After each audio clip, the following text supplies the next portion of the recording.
Her name is Kelly Narcissus. These are the pictures.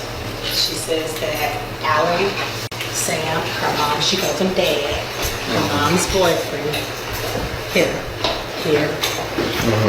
here in this area. She said that happened from the belt buckle. So this is the side of the face where she's swollen, all in this area. That's why I did a straight. She's more swollen on that side. Alan, Sam, she says is the one who did it. That's her mom's boyfriend. Can you send us these pictures to my phone? First, this is Miss Dugray.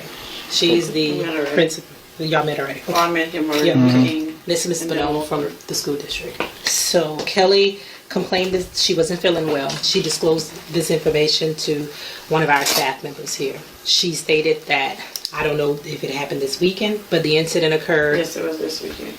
And Alan was upset because they spilled juice. He was just released Tuesday or Wednesday. Probation violation. Don't know what for. But that's Mama's boyfriend. My biggest concern is she also disclosed this is their little sister Serenity. She's at home. From the primary. From the primary. She's a first grader.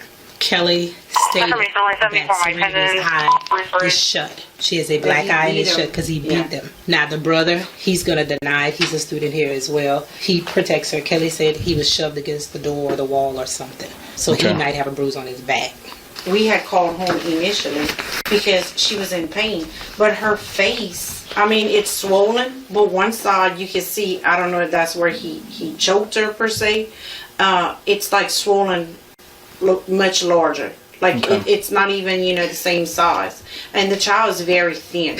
Yeah, she's a petite little girl. So do I send him home on the bus? I mean, do I release him? That'd be a DCFS call to make the decision. What does the mom say about all this? The mom has not even come to campus. Like, we had an incident, and he came and checked on us because he's my boss in relation to child welfare last week, where there was after-school tutoring and nobody was home. So we cannot drop off kids at a home where there's no one. So the bus brought the child back here. And so when we started calling, nobody would answer the phone. Eventually, this gentleman picked up the phone and we told him, she's back at school. There's nobody home to receive her. She has to stay at school. He took probably like 40-something minutes. The only thing the thing that I think led to them coming get the child was because I called him and I'm like, look, it's almost 6 o'clock. Nobody has picked up the child. And the mom is refusing to answer. And I left a message. I said, hello, this is Shelly Dugray from Tess Shellerman, the principal. I have your child here. She's been here for, so much time. If someone does not come pick up this child, call me back in the next 30 minutes. I will have to get law enforcement involved. So I want to say maybe 20 or so minutes after that, 25, he came. I have never seen the mother. So mom has rheumatoid arthritis, but she's still able-bodied enough, but she does suffer. Sometimes she's very stiff. I've met mom multiple times since last year as well because of the little girl, Serenity, her behavioral mental health issues. Mom, a week or so ago, she was detained by Lafayette Parish Sheriff's Department. She was the driver. The kids were in the car. The two older ones, not Serenity, Kelly and Christopher, they were backseat passengers in the car. The cousin, they did a drive-by shooting in Lafayette Parish off of Wall Street. With the kids in the car? Yes. And she was detained. Yes. There's nothing, because I checked with my people, there's nothing to say that mom was arrested. So that was a report that I recently just did to DCFS. They never called me back yet on that. So I did a formal report again, and now this, because this is all within a week or so. That shooting with the cousin, that was during the Mardi Gras break. And this child reported to me because she was afraid. She did having dreams because they were in the back seat. Mom was temporarily detained. The kids were placed in one other unit. Mom was in another unit. And Christopher was like, I was just scared that my mom was going to be hurt because, of course, she was complaining, you can't put cuffs on me.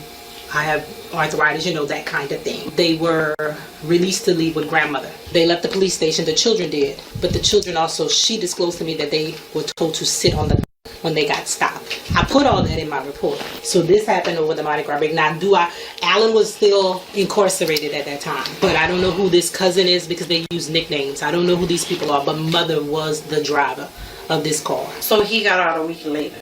He got out Tuesday or Wednesday. Where did we get the information that she was detained from?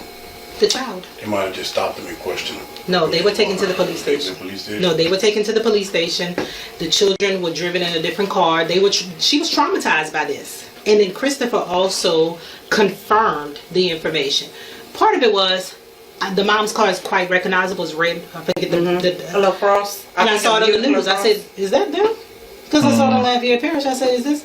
No, that can't be them. And that's when this child Came up and said, came up and shared this information.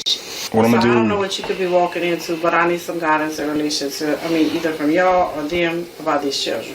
What DCFS said they're gonna do? They said they're going to try to make this a priority. One call, because that might be them right there.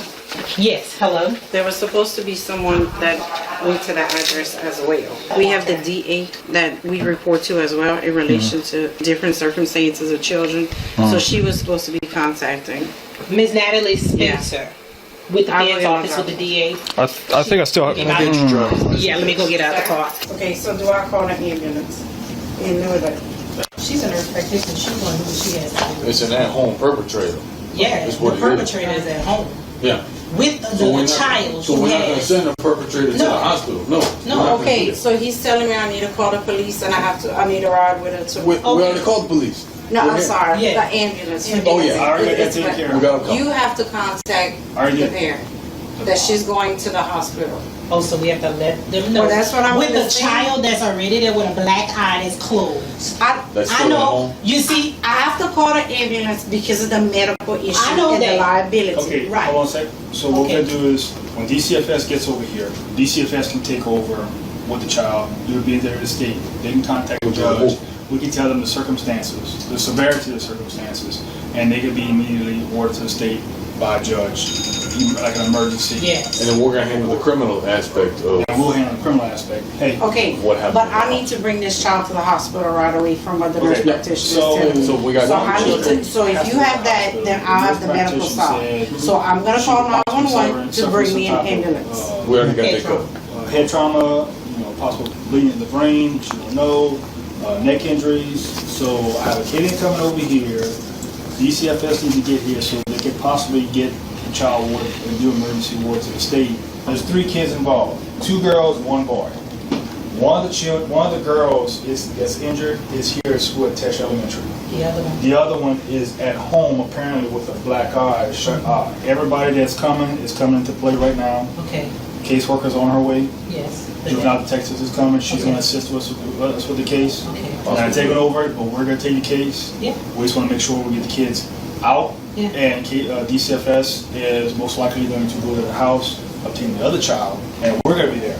Yeah, they Yeah, don't we're- come to the door though. I'm gonna let you know. They don't answer phone calls. She doesn't come to the door. Any of those kinds of things because it takes an act of Congress for her to even when the little one, the first grader. She's tried to run from campus multiple times, jump the fence, all kinds of things like that. And that child has sat there for half the day. We consider that risk, when they try to flee from school. Okay, so what do I need to do in relation to her? I don't want everything in I there. understand. I just want her to get to the hospital. That's my only goal for being here, was to evaluate. She asked me to come and evaluate what I thought needed to happen, and I feel that a CT scan of the face for sure, the head and the neck is appropriate. Everybody's phones are on the voicemail. We need to see what we're dealing with. Yeah, we can't do nothing until we know what we're We're gonna have to do a forensic. We need to see the extent of her injuries to know exactly what the Yeah, and charge then is what gonna that be. doctor said with that head, whatever going on with that child head. It's like you said, it'll definitely fit second-degree cruelty. Let's make sure it's not something worse. Hello. All right. This is not the first time she ended up shot in the child. Mind you, my that's documentation. I have rheumatoid arthritis, which is incurable. I go see the doctor and I go to our rheumatherapist, the one off of Gilboa suit. So you have your medical ID card, is what you're saying? As far as that, I'm getting my doctor to write a prescription, not a prescription, but being that I'm working, my doctor is Patience Jordan. She pretty much, what they want, because she told me to just walk in there, and they told me, when I called to walk in there, they told me it would have to be I guess a referral, so all they told me I could do was pretty much purchase. So that's not prescribed? No, that right there, this spot, all I did was pretty much put it in a bag. Okay. Yeah. So you understand the process when it's prescribed to you. You have to keep it in the original dispensary container. So that's a violation. Okay. And you're running around with children. Oh no, I just went. She's homebound currently. This is something I literally just went to pick up. She's homebound. So if she's homebound, then your medication should also be homebound, no? Correct. No, I just put it. It's pretty much. Go to the back of the car. Okay. Thank you. Can you have you guys hook him up for the secondary cruelty for her, and I'll handle the one in the hospital when we get the extent of injuries? So she's getting the... She's leaving with a Acadian. Can we hook him up with secondary cruelty for this kid, and then I'll do the investigation? The driver, the male sibling. Yes. Okay. That is Alan Sam. I'll do the investigation for the one that's in the hospital once we get the extent of injuries. Let me get with Corporal and sort it all out. Your name, sir? Oh, Alan, I'm sorry. Alan who? Mr. Sam? Damn, man, I didn't take a couple over there. Look. Is who doing what now? I was just asking a question, sir. He was just asking if there was. Yeah, why they going over there? Are they doing what with who? I was just asking if they were taking it. I'm sorry. Damn. Okay. I'm sorry. Right now, concerning the investigation, I'm going to ask you a question. Okay. And I'm going to need your full cooperation. Okay? I hope you understand that. Mr. Sam, I need you to turn around and place your hands behind your back, okay? You're being detained in reference to a second-degree cruelty to a juvenile investigation. You do have the right to remain silent. You understand your rights, Mr. Sam? Step away from the car, please. I just gave Corporal the rundown, basically, so the guy that I just detained, that Sam subject, he's going to jail in reference to the little run LLC. Okay. And that's all, for now. Okay. So while y'all are booking him to jail, I'm going to book whatever evidence comes out of here. I need to get my other child diaper bag. You need a what? My child diaper bag to wipe his face. Just a moment. Go step to the back of the car, please. This diaper bag? Yeah. This one right here? Okay. Is there a problem, ma'am? Excuse me? Is there a problem? Oh no, he's sorry. That's really silly. That's why I'm asking for the. No, I'm asking you to wait right there and be patient. This is yours? So why are you not being detained right now? Because you got a diaper to change? I need my son. You want to smell him? That's why I asked for the actually. I'm telling you that could wait. But he smelled. I'm telling you that could wait. Why is he For the third time, because you're not comprehending. No. You're not comprehending. That's why I have to tell you. Diaper and some wipes, that's all you're asking for? Where are the diapers? Don't worry about it. You can just give me the wipes. Excuse me while I finish searching the trunk. What's your name again, ma'am? You live here? Yes. No. Well, she's still. Yeah, stay with me. I'll let y'all know by the end of the week you're going to have a warrant for your arrest. Okay. Prisoner. Okay. Mine's is my doctor's already, as before we even spoke, she But I don't know if my corporal has anything else for you, so Okay. just hang tight. Okay. He's doing the arrest, but still forwarding it to you for Yes, the other one. for Okay. the child that's in the hospital and for mom.